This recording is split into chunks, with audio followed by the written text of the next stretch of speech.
Hi dear students, let's talk history. നമ്മൾ നാളെ researching the പാസ്റ്റിൻ്റെ exam എഴുതാൻ പോവുകയാണ് അല്ലേ. അപ്പോൾ റിസർച്ചിങ് ദ പാസ്റ്റിൻ്റെ സിലബസ് ഒക്കെ നമ്മൾ നോക്കിയിട്ടുണ്ട്. ഇനി എന്തൊക്കെയാണ് പ്രീവിയസ് ഇയർ ക്വസ്റ്റ്യൻസിൽ ചോദിച്ചിട്ടുള്ളതെന്ന് നമുക്ക് നോക്കിയാലോ. ഓക്കെ, അപ്പം ആരെങ്കിലും നമ്മുടെ ചാനൽ ആദ്യമായിട്ടാണ് കാണുന്നതെങ്കിൽ നിങ്ങൾ നമ്മുടെ ചാനൽ സബ്സ്ക്രൈബ് ചെയ്യുക, ബെല്ലൈക്കൺ ക്ലിക്ക് ചെയ്യുക. അതുപോലെ ബെല്ലൈക്കൺ ക്ലിക്ക് ചെയ്താൽ മാത്രമേ നമ്മൾ അപ്ലോഡ് ചെയ്യുന്ന ക്ലാസ്സുകൾ ഓൺ ടൈമിൽ നിങ്ങൾക്ക് കിട്ടുകയുള്ളൂ. ഞാൻ എല്ലാ ക്ലാസ്സിലും പറയുന്നതാണ്, സെക്കൻഡ് ഇയേഴ്സിനോട് പ്രത്യേകിച്ച് പറയുകയാണ്. ഇനി നിങ്ങൾക്ക് മറ്റ് സബ്ജക്റ്റുകൾ ഏതെങ്കിലും വേണമെന്നുണ്ടെങ്കിൽ ഇന്ന് ചോദിച്ചിട്ട് കാര്യമില്ല. ഇത് നമ്മൾ റിസർച്ചിങ് ദ പാസ്റ്റ് ആണ് ചെയ്യുന്നത്. വേറെ ഏതെങ്കിലും സബ്ജക്റ്റുകൾ നിങ്ങൾക്ക് വേണമെന്ന് ആഗ്രഹമുണ്ട്, പ്രീവിയസ് ഇയർ ക്വസ്റ്റ്യൻസ് ബേസിൽ ക്ലാസ് വേണമെന്ന് ആഗ്രഹമുണ്ടെങ്കിൽ നിങ്ങൾ കമൻറ്റ് സെക്ഷനിൽ പറയുക, നമ്മൾ അതിനനുസരിച്ച് സെറ്റ് ചെയ്യുന്നതായിരിക്കും. ഓക്കെ, അപ്പം നമ്മൾ ഇന്ന് നോക്കാൻ പോകുന്നത് റിസർച്ചിങ് ദ പാസ്റ്റിൽ പ്രീവിയസ് ഇയറിൽ ചോദിച്ചിരിക്കുന്ന റിപ്പീറ്റഡ് ആയിട്ടുള്ള ക്വസ്റ്റ്യൻസ് ആണ്. ഇതിൽ റിപ്പീറ്റഡ് ആയിട്ടുള്ള ക്വസ്റ്റ്യൻസ് ഷോർട്ട് എസ്സേയിലും എസ്സേ ക്വസ്റ്റ്യൻസിലും റിപ്പീറ്റഡ് ആയിട്ട് വന്നിട്ടുണ്ട്. ബട്ട് ഷോർട്ട് ആൻസർ ക്വസ്റ്റ്യൻ അല്ലെങ്കിൽ 2 മാർക്ക് ക്വസ്റ്റ്യൻ ഉണ്ടല്ലോ, അതിനകത്ത് റിപ്പീറ്റഡ് ക്വസ്റ്റ്യൻസ് വളരെ കുറവാണ്. അതുകൊണ്ട് തന്നെ നിങ്ങൾ എല്ലാ ടോപ്പിക്കുകളും പഠിക്കുമ്പോൾ അതിനകത്ത് നിന്ന് പ്രധാനപ്പെട്ട 2 മാർക്കിന് ചോദിക്കാൻ പറ്റുന്ന രീതിയിലുള്ള ആൻസേഴ്സ് രീതിയിൽ പഠിക്കണം. അപ്പോൾ എല്ലാ ടോപ്പിക്കുകളും നിങ്ങൾ പഠിക്കുക, അതിനനുസരിച്ച് 2 മാർക്ക് ക്വസ്റ്റ്യൻസിനുള്ള ആൻസർ കൂടെ ചെയ്യണം നിങ്ങൾ. അപ്പം നിങ്ങൾ എന്താ ചെയ്യേണ്ടതെന്ന് വെച്ചാൽ നമ്മൾ 2 മാർക്ക് ക്വസ്റ്റ്യൻസിൻ്റെ ഒരു വീഡിയോ സെപ്പറേറ്റ് ചെയ്യുന്നതാണ്. 2 മാർക്ക് ക്വസ്റ്റ്യൻസ് വിത്ത് അതിൻ്റെ ആൻസേഴ്സ് നമ്മളൊരു വീഡിയോ ചെയ്യുന്നതായിരിക്കും, അത് നിങ്ങൾ കണ്ട് പഠിക്കുക. ഓക്കെ, അപ്പം ഈ ഒരു പേപ്പർ പഠിക്കുമ്പോൾ ഞാൻ പറഞ്ഞിരുന്നു നിങ്ങൾ എന്താണ് ചെയ്യേണ്ടത്, നമ്മൾ ഹിസ്റ്ററിയിൽ ഒരു റിസർച്ച് നടത്താൻ പോവുകയാണ്. ആ ഒരു മെൻറ്റാലിറ്റിയോടെ പഠിക്കുക. അപ്പം നിങ്ങൾക്ക് പെട്ടെന്ന് ആ കാര്യങ്ങൾ ഗ്രാസ്പ് ചെയ്യാൻ സാധിക്കും. ഓക്കെ, അപ്പം നമുക്ക് വേഗം നോക്കാം. ആദ്യം നമ്മൾ നോക്കുന്നത് പ്രീവിയസ് ഇയർ ക്വസ്റ്റ്യൻസിൽ ആദ്യം എസ്സേ ക്വസ്റ്റ്യൻസ് ആണ്, ദെൻ ഷോർട്ട് എസ്സേ ക്വസ്റ്റ്യൻസ്, അങ്ങനെയാണ് നോക്കുന്നത്. അതിൽ ഹൈലൈറ്റ് ചെയ്ത് റെഡ് ഇങ്കിൽ കൊടുത്തിരിക്കുന്നത് റിപ്പീറ്റഡ് ആയിട്ട് വന്നിരിക്കുന്ന ക്വസ്റ്റ്യൻസ് ആണ്, പ്രീവിയസ്ലി റിപ്പീറ്റഡ് ആയിട്ട് വന്നിരിക്കുന്ന ക്വസ്റ്റ്യൻസ് ആണ്. ദെൻ ബാക്കി ബ്ലാക്ക് ഇങ്കിൽ കൊടുത്തിരിക്കുന്നത് ഇമ്പോർട്ടൻ്റ് ആയിട്ടുള്ള ടോപ്പിക്കിൽ നിന്ന് വന്നിരിക്കുന്ന ക്വസ്റ്റ്യൻസുമാണ്. ഓക്കെ, അപ്പം നമ്മൾ എസ്സേ ക്വസ്റ്റ്യൻസ് ആദ്യം നോക്കുന്നു, അത് കഴിഞ്ഞിട്ട് ഷോർട്ട് എസ്സേ ക്വസ്റ്റ്യൻസ് നോക്കുന്നു. എസ്സേ ക്വസ്റ്റ്യൻസ് നിങ്ങൾക്ക് അറിയാമായിരിക്കും അല്ലേ. എസ്സേ ക്വസ്റ്റ്യൻ നമ്മൾ എങ്ങനെയാണ് ആൻസർ ചെയ്യുന്നത്? ഒരു എസ്സേ ക്വസ്റ്റ്യൻ എന്ന് പറഞ്ഞാൽ 15 മാർക്കിൻ്റെ എസ്സേ ആണ്. 15 മാർക്കാണ് ഒരു എസ്സേ ക്വസ്റ്റ്യനുള്ള ആൻസർ ചെയ്യുന്നതിനുള്ള നമുക്ക് മാർക്ക്. ഒരു പേജ് എഴുതിയിട്ടുണ്ടെങ്കിൽ നമുക്ക് 15 മാർക്ക് ഒരിക്കലും ആരും തരത്തില്ല എന്ന് പറഞ്ഞ് 10-25 പേജ് എഴുതണമെന്നല്ല.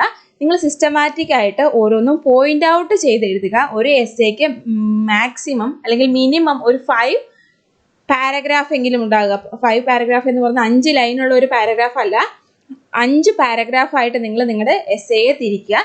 എന്നിട്ട് ഒരു എസ്സേയിൽ ആ 5 പാരഗ്രാഫിൽ ഫസ്റ്റത്തെ പാരഗ്രാഫ് എന്ന് പറയുന്നത് എന്താണ്? നമ്മുടെ ഇൻട്രൊഡക്ഷൻ പാർട്ടാണ്. ആ ഇൻട്രൊഡക്ഷൻ പാർട്ടിൽ ലാസ്റ്റത്തെ 4 ലൈൻ എന്ന് പറയുന്നത് ഇനി വരാൻ പോകുന്ന 5 പാരഗ്രാഫിലെ മെയിൻ ടോപ്പിക്കുകളായിരിക്കണം. അപ്പം നമ്മുടെ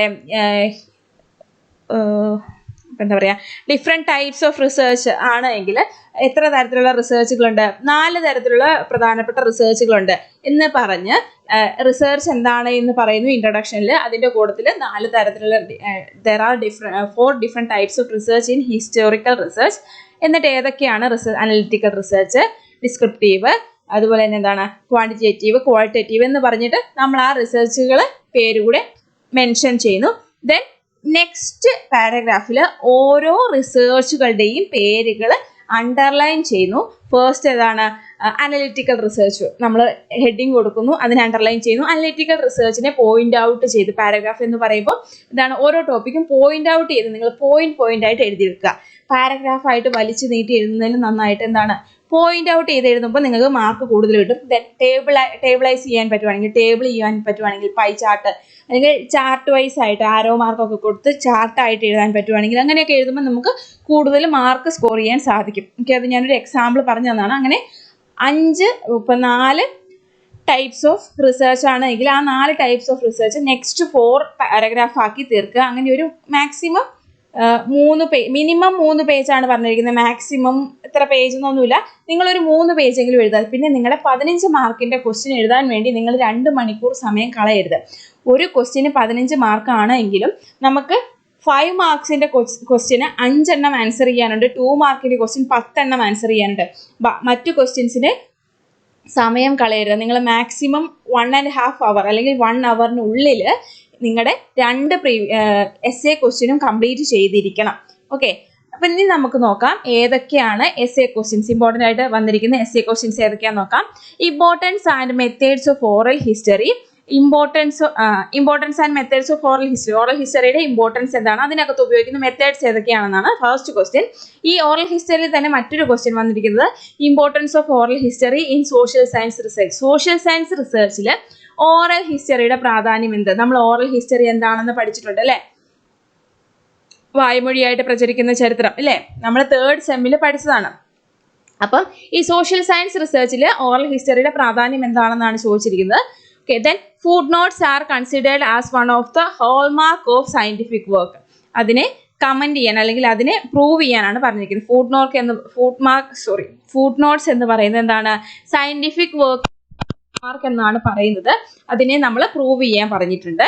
ദെൻ നെക്സ്റ്റ് വൺ ആണ് different types of research explain with examples. പലതരം ഡിഫറെൻറ്റ് ടൈപ്സ് ഓഫ് റിസർച്ചിൽ പല ടൈപ്സ് ഉണ്ട്.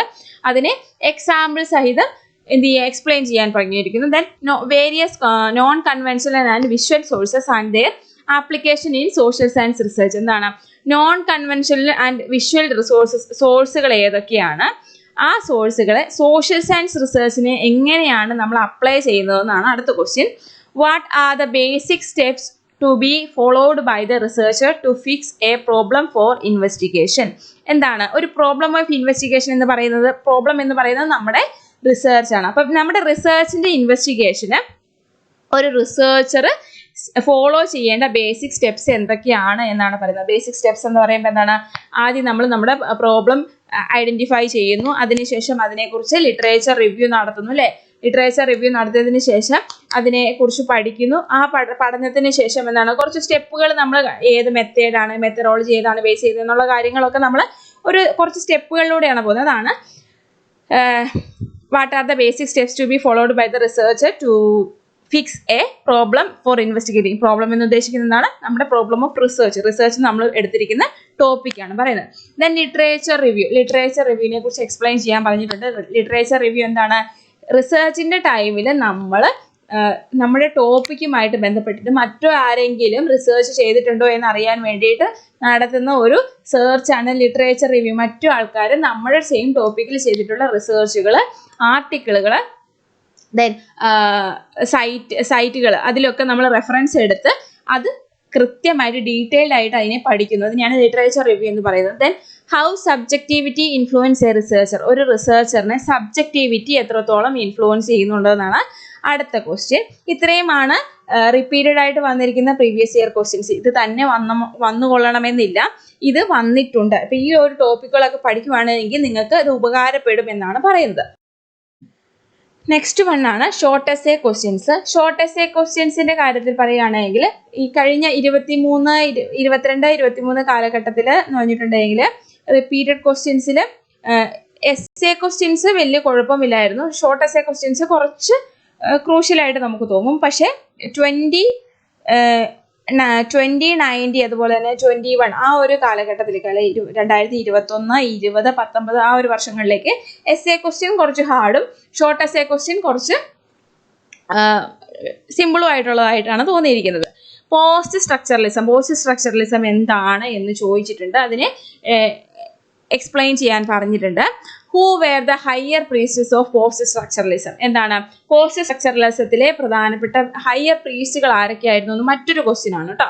ദെൻ സ്ട്രക്ചറലിസം ചോദിച്ചിട്ടുണ്ട്. അതുകൊണ്ട് നിങ്ങൾ പോസ്റ്റ് സ്ട്രക്ചറലിസവും പഠിച്ചു വെക്കണം. ഇത് രണ്ടും റിപ്പീറ്റഡ് ആയിട്ട് ചോദിച്ചിരിക്കുന്ന ക്വസ്റ്റ്യൻ ആണ്.